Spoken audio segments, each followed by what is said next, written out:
और अब कुछ खबरें तिजारती दुनिया से। वजीर खजाना मोहम्मद औरंगजेब ने कहा है कि रवां साल सरकारी इदारों के नुकसान का हुजम 10 खरब रुपए है। टैक्स बेस ना बढ़ाई तो IMF का एक और प्रोग्राम लेना पड़ेगा। वजीर खजाना मोहम्मद औरंगजेब और पाकिस्तानी सफीर मसूद खान ने पाकिस्तानी वफ्द के दौरे अमेरिका के हवाले से वाशिंगटन में प्रेस ब्रीफिंग दी।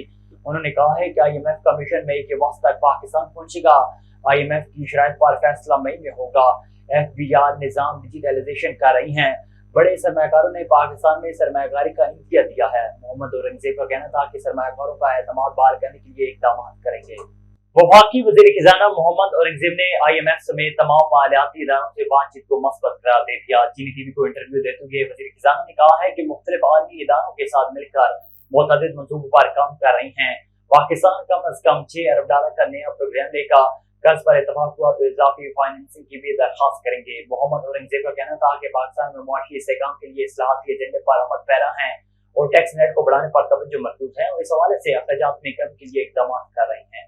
पाकिस्तान और ईरान के दरमियान मुआशी ताल्लुकात के नए दौर का आगाज हो गया। जराये के मुताबिक पाकिस्तान और ईरान ने मुश्तरका खुसूसी इक्तिसादी जोन के क़याम का फैसला कर लिया।